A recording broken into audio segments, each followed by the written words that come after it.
Hello दोस्तों and welcome back to the channel. तो जैसा कि मैंने आपको पिछले वीडियो में मांडव के रानी रूपमती और बाज बहादुर महल का टूर दिया था, तो इस वीडियो में मैं आपको जहाज़ महल और उसके अंदर की कई डेस्टिनेशंस के टूर और उसकी हिस्ट्री के बारे में बताऊंगा। वीडियो शुरू करने से पहले आप प्लीज़ मेरे चैनल को सब्सक्राइब कर लीजिए, इसे ज़्यादा से ज़्यादा शेयर कीजिए ताकि मध्य प्रदेश की हिस्ट्री के बारे में सभी को पता चल सके। साथ ही में अगर आप मुझे इंस्टाग्राम पर फॉलो करना चाहते हैं तो लिंक डिस्क्रिप्शन में है, वहाँ भी मैं कई स्टोरीज डालता रहता हूँ। ये था बाज बहादुर। इसी के ठीक सामने यदि आप देखेंगे तो ये है पूरा रेवा कुंड।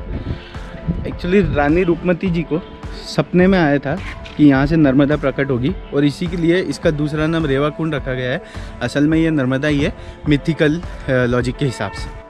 अब मैं आपको पहले ही बता दूं कि ये जो भी जानकारी मुझे मिली है, ये सारी जानकारी मुझे मेरे गाइड ने दी थी, क्योंकि वो वहाँ का लोकलाइड है, इसलिए उसको ज़्यादा से ज़्यादा इस बारे में पता हो। इसके बाद हम लोग आगे निकले और हम पहुँचे जहाज़ महल, जहाँ का नज़ारा मैं आपको आगे दिखाऊंगा। तो दोस्तों ये है जहाज़ महल। यहाँ पर आपको बहुत सारे डेस्टिनेशन मिलेंगे और इसकी पूरी टिकट प्राइस है सिर्फ 25 रुपये और कैमरे का 31 अगस्त तक कोई भी चार्ज नहीं। एक बात आपको पहले ही बता दूँ, यहाँ प्लीज़ आप खुले लेके आइए, कुछ भी हो जाए आप खुले रखिए, क्योंकि जब मैं यहाँ पहुँचा तो उनके पास खुले नहीं थे और वो पूरे पैसे लेने को भी तैयार नहीं थे। इसीलिए अगर आपको अपना समय बचाना है तो यहाँ पर आप प्लीज़ अपने साथ चेंज लेकर ही आइए। ये पूरा महल अंधेरा क्यों आ रही है?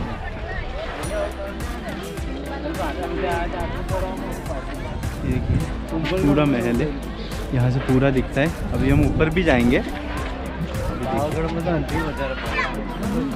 एक बात अच्छी की है कि यहाँ पे किसी भी तरीके का कैमरा शुल्क नहीं लिया है, जबकि बहुत अच्छी जगह है, मेंटेन करने के लिए बहुत ज़्यादा पैसा लगता है।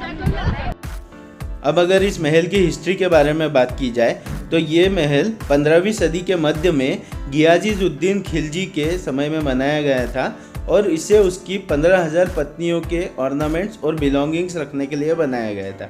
अब क्योंकि ये महल बहुत ही करीब है पानी के, इसीलिए इसे जहाज़ महल भी कहा जाता है, क्योंकि ये कुछ तैरता हुआ सा नज़र आता है।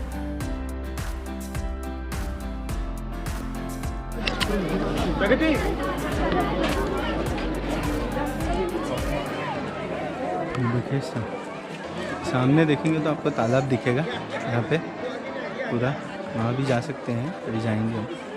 आई थिंक वहाँ तो कोई दिख नहीं रहा, उस तरफ से शायद जाने का रास्ता होगा।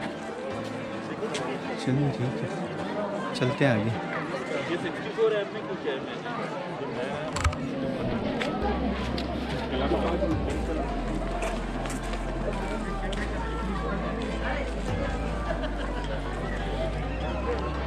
पूरा बहुत ही कमाल की चीज़ है हमारे भारत में।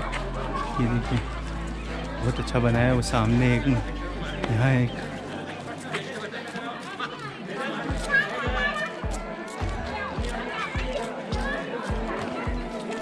तो नीचे देखेंगे तो आपको पूरा, ये देखिए नीचे की तरफ जाएंगे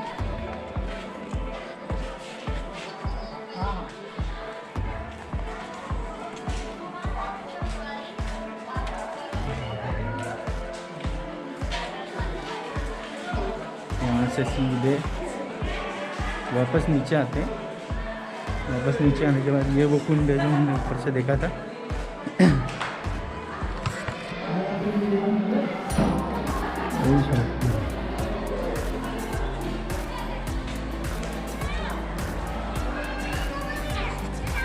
इसके बाद मैं आगे बढ़ा, क्योंकि यहाँ पर इतनी सारी डेस्टिनेशन से देखने के लिए कि आप एक ही जगह पर रुक ही नहीं पाएंगे। अभी ये पीछे का नज़ारा देखिए कैसा लग रहा है। हालांकि लाइट जो है वो मेरे मुंह पे नहीं आ रही, इसीलिए मेरा मुंह ठीक से नहीं दिख रहा होगा, लेकिन आप ये नज़ारा देखिए।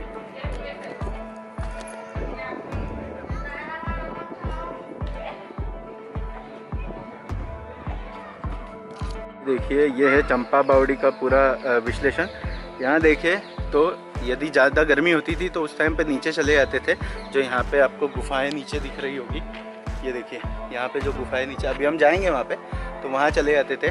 और कभी जब भी ठंड बहुत बढ़ जाती थी, जैसे इस समय है आप देख सकते हैं, तो यहाँ पे ऊपर की तरफ चले जाते थे, जो यहाँ पे महल है उसमें। ठीक है, तो अभी हम चलते हैं चंपा बावड़ी में नीचे की तरफ। नीचे थोड़ा अंधेरा है, तो वैसे तो कैमरा वैसा है कि लो लाइट में भी काम करे, बट देख सकते। ठीक है, देखते हैं आगे क्या है। चलिए, देखिए गुफाएं, प्लीज़ मास्क लगा के रखिए। ज़बरदस्त एक नंबर गुफा है एकदम। ये देखिए पूरी गुफाएं हैं यहाँ पे। यहाँ नीचे भी कुछ कुंड वगैरह है, बट वहाँ पे तो बिल्कुल ही लाइट नहीं है। आई थिंक कैमरे में थोड़ा आपको दिख जाएगा। यहाँ पे कुछ अंदर की तरफ बना हुआ है, आगे देखते हैं। तो ये देखिए, ये पूरी गुफाएं बनी हुई है। आप यहाँ पर जब एक्सप्लोर करने आएंगे तो आपको यहाँ पे एक अलग ही लेवल का एहसास होगा, क्योंकि इस तरह की चीज़ें आजकल मॉडर्न आर्किटेक्ट में बिल्कुल भी देखने को नहीं मिलती। यहाँ शोर बहुत ज़्यादा है क्योंकि आवाज़ गूंजती है। आप दूर से भी आवाज़ देंगे तो यहाँ तक आपको आवाज़ सुनाई देगी, क्योंकि गूंजते गूंजते आवाज़ टकराती है इन सभी दीवारों से, जो आपको ये दीवारें दिख रही है, और उसके बाद में बहुत दूर तक पहुँचती है।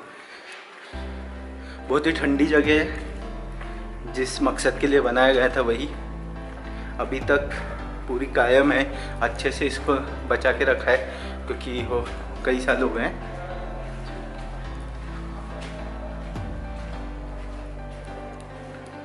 वाह, ये थी पूरी गुफाएं। अभी इसके बीच में कहीं आए हैं हम, तो अभी हम वहाँ से आए हैं। वो देखिए ऊपर की तरफ हम लोग वहाँ थे। उसके बाद जब पूरी गुफाएं पार करके नीचे आते हैं तो यहाँ पे एक पूरा खुला मैदान दिखता है। ये देखिए,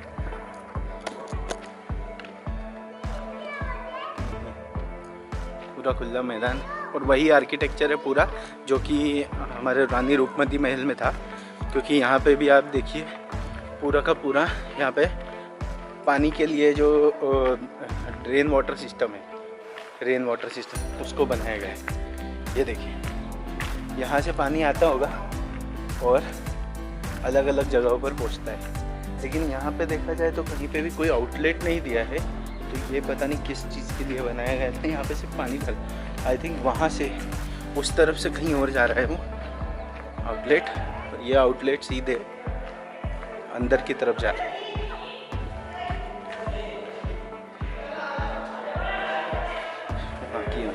थोड़ा डर लग गया। ये देखिए, यहाँ से कहीं पे तो भी बावड़ी है शायद, और ये देखिए वहीं से पानी आ रहा है, और ये पानी यहाँ अंदर की तरफ जा रहा है, जहाँ पे पूरा अभी बंद करके रखा है। शायद पानी अभी भी भरता होगा, इसीलिए।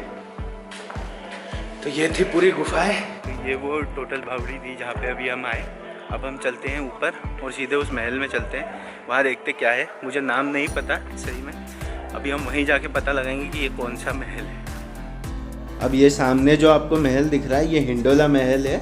अब ये मुझे नहीं पता था, क्योंकि वहाँ कहीं पे भी लिखा हुआ नहीं है कि ये हिंडोला महल, इसीलिए वॉइस ओवर दे रहा हूँ। और उसी के साथ में नाहर झरोखा।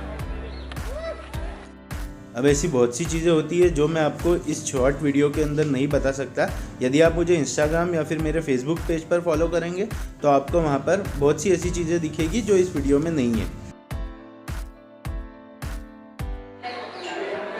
ये है हिंडोला महल। असल में इसे हिंडोला महल इसीलिए कहा जाता है क्योंकि ये एक झूले जैसा दिखता है, इसीलिए कहा जाता है। यहाँ पे सिर्फ इतना ही है, अंदर देखा जाए तो पूरा एक वे है। उसके बाद का अगला नज़ारा यहाँ से देखा जा सकता है। पीछे की तरफ कोई नहीं आ रहा, पता नहीं क्यों। यहाँ पे नाहर झरोखा करके आगे लिखा हुआ है, वहीं पे चलते हैं अभी। ये झरोखा पूरी तरह से मार्बल से बनाया गया था और इसे एक बाघ के पुतले के ऊपर टिकाया गया था, जो कि अब नहीं है, और इसीलिए इसे नाहर झरोखा कहा जाता है। और पुरातत्व विभाग के हिसाब से इसकी कलाकृतियों को देखते हुए इसे मुगल काल में जहांगीर शासन के दौरान बनाया गया था। अब बाकी का टूर जो है वो मैं अगले पार्ट यानी कि आखिरी पार्ट में दूंगा। तो प्लीज़ मेरे चैनल को सब्सक्राइब कीजिए, वीडियो को शेयर कीजिए, और प्लीज़ मुझे इंस्टाग्राम पर भी फॉलो कीजिए बाकी की स्टोरीज़ को देखने के लिए।